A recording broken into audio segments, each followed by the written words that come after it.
السلام عليكم ورحمة الله وبركاته.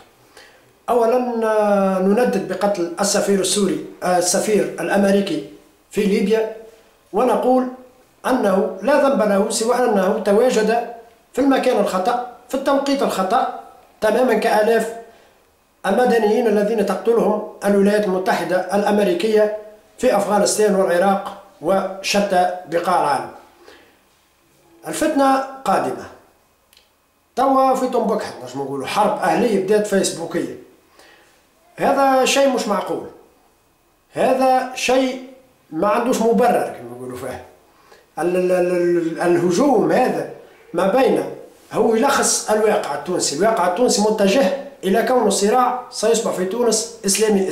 هذا بدينا نشوفوا فيه توا في مرحلة أولى على الفيسبوك، في مرحلة أخرى مش ينتقل للشارع، لكن كي ينتقل للشارع نتمنى أن يكون صراع فكري، أن يكون صراع حضاري، لا يكون صراع واستعراض عضلات و شكون المستفيد من الصراع عندما يتحول إلى تشابك بالأيدي، عندما يتحول إلى صراع في الشارع؟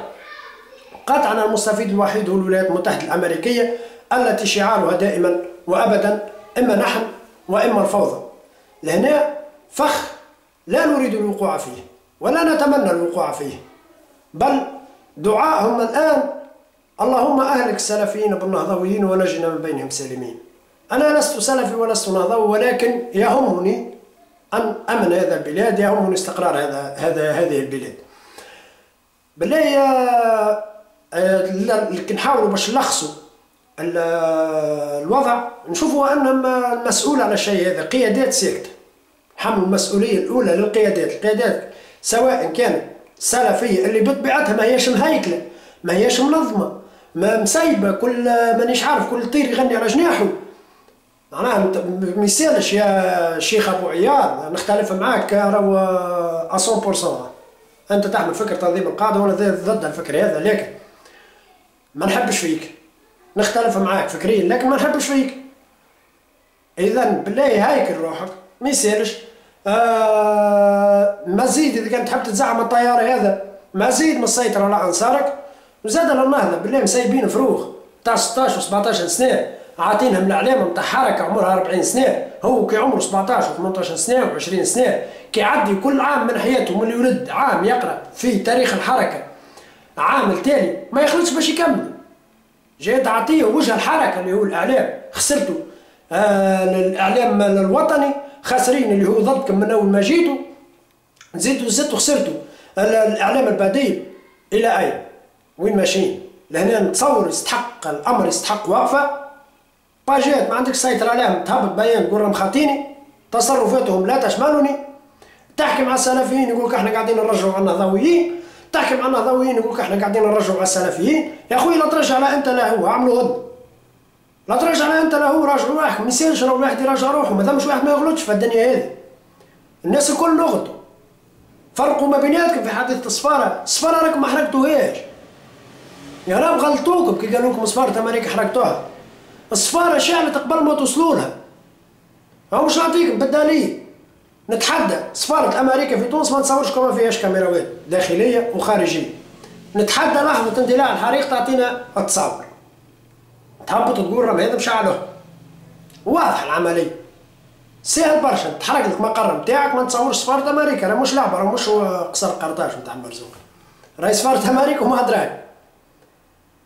لازم تقرا على عدوك وتفهموا هو شكون وتفهموا شكون يخمم باش تنجم تواجهه. إذا وقت اللي أنت تبدا عارف شنو هي أمريكا، راه مش ساهل باش تحرق لها سفارتها. أقسم بالله تنجم تقتحم قصر قرطاج ولا تنجم تقتحم سفارة أمريكا. هذه خذوها قاعدة مسلمة. وحتى الشيء اللي صار في ليبيا وش قالوا بعداش، قالوا خرجت وثائق، هزوا منها وثائق قد تدين، راهم حبوا يشاركوها حرب أهلية وكهو. هذيك غايتهم وذيك وسيلتها، ما تقعوش في الفخ. سفارة أمريكا حبوا عملوكم بياش تحطوا فيه، حطوكم بابس غاز في الباركينغ، قال لي مانيش حاضر والعهدة على الرواة وعندي فهم الثقة. حطوكم بابس غاز في الباركينغ، تصوروا انتم في سفارة أمريكا بابس غاز محطوطة في الباركينغ، ورغم أنهم يعرفوا الخطر اللي جاي ويعرفوا على علم بالتهديدات وعلى علم كل شيء. الناطق الرسمي باسم رئاسة الجمهورية يقولوا أن الحراس الكل كانوا في إجازة نهار هذاك. تخيلوها أنتم على علم بالتهديدات والحراس الكل خرجوهم إجازة.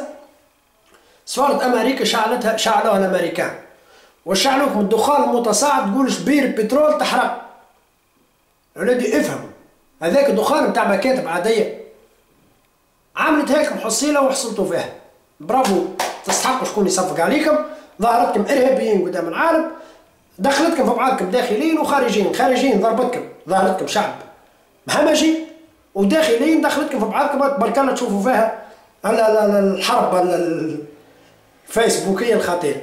بالله دعوة للعباد الكل باش تتعقل. النهضة صحيح عندها أخطائها، لها أخطائها، لها ما تعجبنيش، ما فقدت فيها الثقة، لكن ما فقدتش فيها الأمل.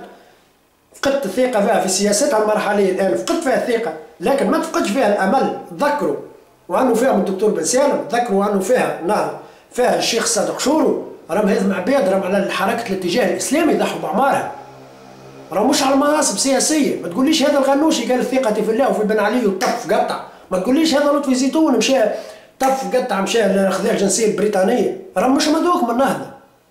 فيقوا يا ولادي، فيقوا والصلح خير. فيقوا يهديكم ربي، عسى الله أن ينزع ما في قلوبكم من غل. فيقوا، اعملوا هدنة، كل واحد يراجع روحه. زعما كنا تضرب شكون مش نلقى؟ ديما خمم وقت مش تصير لك مصيبة شكون مش تلقى جنبك. والحديث موجه للطرفين، كان تصير لي حاجة شكون أول واحد مش نلقاه جنبي؟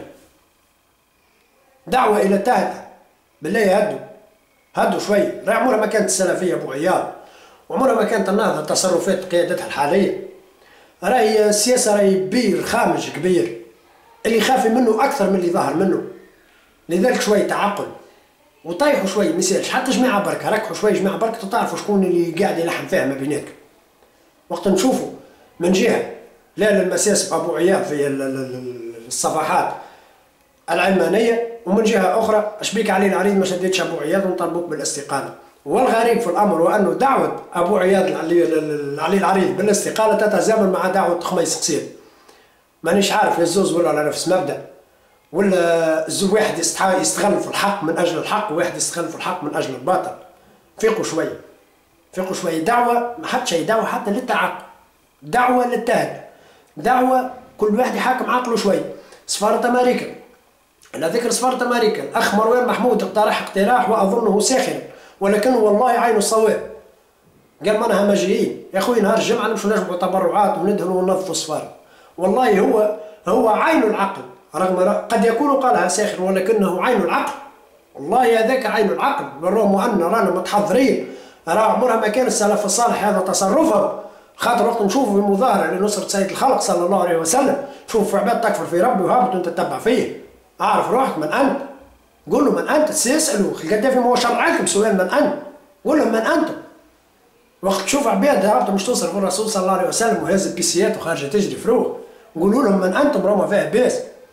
وقت تسمعوا اللي بعض الاطراف اليساريه قبل بليله عامل اجتماع في السفاره الامريكيه، قولوا لهم من انتم، ما نقعوش في الفخ من هكا. خاطر كون جات السلفيين هم حرقوا سفاره امريكا، راهم حرقوا قناه نسمه مكلعان. كان هذا الامريكي تجرأ على الرسول صلى الله عليه وسلم، فان نسمه تجرأت على الذات الالهيه. كان جاوا هم دعاة عنف راهم حرقوا نسمه، راهم ما عملوش هكا. فيقوا شويه هذيك، لا تظلم هذاك ولا تظلم هذاك، وشوي خلوه نقد سياسي هكا نظيف، مثال شوي نقد سياسي نظيف. ونبدو بروحي زياده خاطر ساعات نعطي ضربات هكا وهكا، اما خلوه نقد سياسي نظيف وخلوه تصارع فكري، خلوه صراع فكري. ان شاء الله ربي يهدي الجميع، ونتمنى وأن نشوفوا يد واحدة الناس الكل، نتمنى وأن نشوفوا روحنا مختلفين فكريا لكن متوحدين اجتماعيا متوحدين. وخاطر شيء يؤسف وقت القناة تونس 7 البارح قريب تضحك مهبطة راهم نهضويين يعسوا على المقر نتاع النهضة باش لا يحرقوه السلفيين. والله أمر محزن، والله أمر مؤسف، والله أمر ما تصوروش كيفاش وقت المسلم يعس على روحه وأخوه المسلم. هذه أقوى كارثة. راني مانيش لا نفاقية في الدين، ولكن على ما أعلم هو كارثة بأتم معنى الكلمة. نفيقوا شوية، نحاسبوا بعضنا ونحاسبوا رواحنا ونتعقلوا شوية، وإن شاء الله ربي يهدي الجميع. وبالمناسبة هذه نودعكم لأنني قررت الاعتزال هذا النشاط الافتراضي، والسلام عليكم ورحمة الله وبركاته.